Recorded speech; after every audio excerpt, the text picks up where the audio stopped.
Film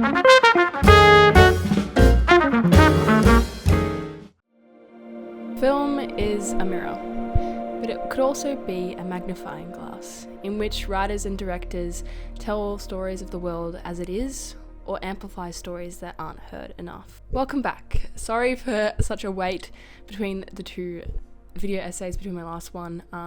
As you can see, I've made some changes. I dyed my hair this week black and red because I got bored. It wasn't meant to be black, it was meant to be brown, but my hair was so light that it just picked up and now it's black. But I'm getting used to it. But I've been really busy with my first semester of film school, and we're currently on uni break.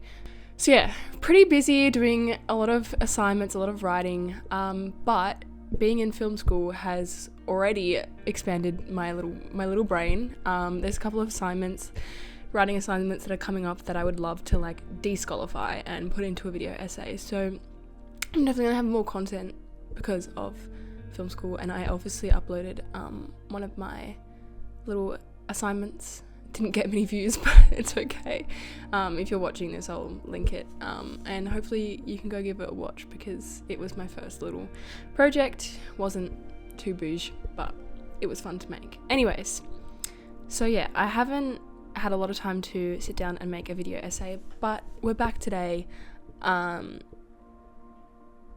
yeah, I already feel myself viewing cinema from so many various lenses. In continue to grow this channel, I can definitely guarantee that I'll be taking a lot from my studies and sharing them on here, and I hope that you will love to hear them because I will love to share what I'm learning. But today's video, we will be exploring the power of representation in film, specifically how it shapes storytelling and then in turn how it shapes us as an audience. So we're going to unpack how representation is basically a fundamental element that defines film. And we're in a pretty weird outfit today. I've got my new pink sweatpants on. I was at Cotton On. I was like, maybe I should just buy something pink because I need to embrace some different colours. But yeah, and then we've got this sweater vest on, which is so random, but yeah. So part one for today is delving into a bit of Thelma and Louise. Basically, this film redefines female agency. Funny enough, I gave Thelma and Louise a watch as a secondary viewing for a class on classical narrative for my film degree, and I was shocked to discover it was a Ridley Scott film, visually and conceptually contrasting to that of Alien. The film gives us a killer road trip, but it also flips the perspective on female protagonists. For most of modern cinema, women were sidekicks, love interests, or victims, but here, Thelma and Louise occupy the narrative. The film embraces the complexity of their personalities, creating beauty from their anger, joy, and chaos. I'd also say Ridley Scott seems to have quite the reoccurring theme of making very powerful female protagonists, with Thelma and Louise in this film sort of obtaining very, very similar sort of attributes to Ripley in Alien, and that's something I love about this film, is because obviously I love Sigourney Weaver. Come on.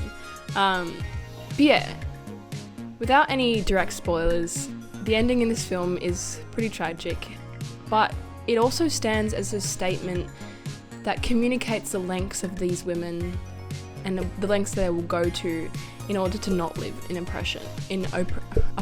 Sorry, I can't speak. But yeah, it sort of empowers them through their choices, their journeys, and the whole thing. So yeah, I really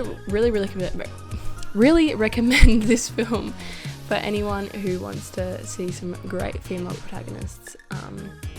And yeah, obviously I love Ridley Scott, so it's a bit biased, but Thelma and Louise is a definite go-to for me. Alright, part 2, Moonlight.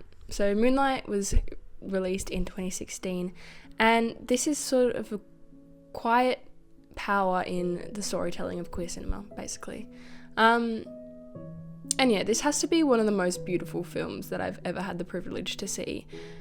It's pretty much like poetry, but on screen. The protagonist, Kyron, is growing up and learning to love a world that doesn't always love him back. And this film basically tells an amazing story as it centers queer black identity through the truest form, not subjecting it to sort of the public eye and how people see gay people. It's not sexualized, it's not stereotypical. It is such a true form of queer storytelling, and I love it. Chiron's story is tender, painful, and rare, and there's this one moment in Moonlight where Juan teaches Little how to float, and in this scene, the ocean basically acts as this cradle to him.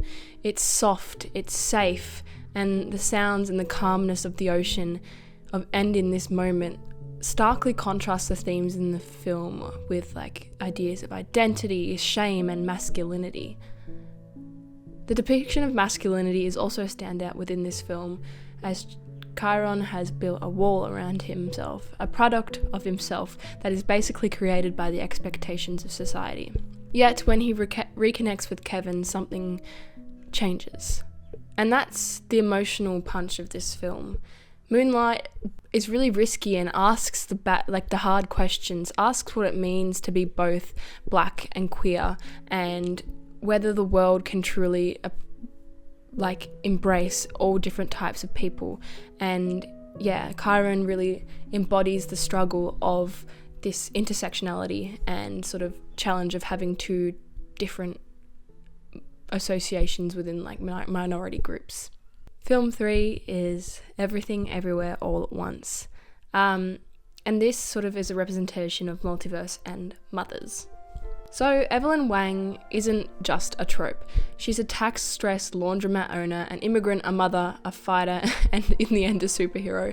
But Michelle Yeoh's performance in this film made me fall in love with her even more. And I generally don't know how that's possible because Michelle Yeoh, come on, like amazing.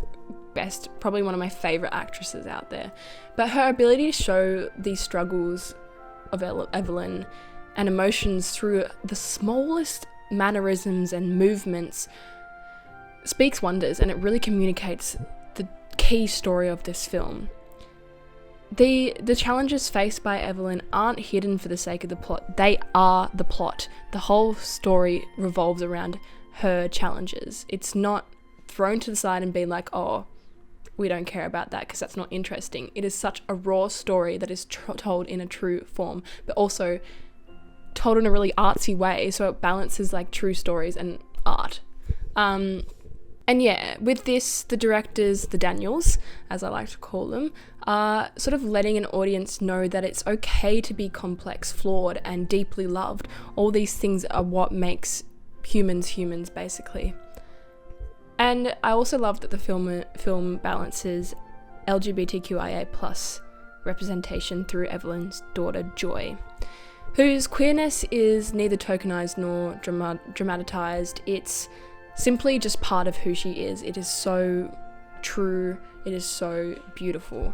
And yeah, overall, despite the chaos of this film and its outer worldliness, as you might say, it's able to display recognizable characters and tell complex stories without making it cringy and sort of weird. And it is weird, but like in a good way that uses its weirdness and its quirkiness to tell these different stories. Alright, I've decided to keep today's video short for the return back because I do have some assignments that I probably should do. But representation isn't just about ticking boxes. It's about expanding the lens through stories and through true human stories. When we see someone like ourselves on screen, we are automatically more interested and involved in what we are watching. And then when we see others that we might know, or other types of people represented on the screen, we build that empathy and that sort of recognizable connection with different types of walks of life, and it just expands your social, emotional capacity, basically. And that is the beauty of representation in film. Anyways, thanks so much for watching. Don't forget to like, comment, subscribe, or whatever else, those things that I think I'm required to say. As usual, I am always keen for some more film recommendations. I usually log them in my Letterboxd, so if you comment stuff down below, I will probably log them in my Letterboxd. But yeah, feel free to let me know if you enjoyed this video. It's a pretty quick one. Thanks so much for watching.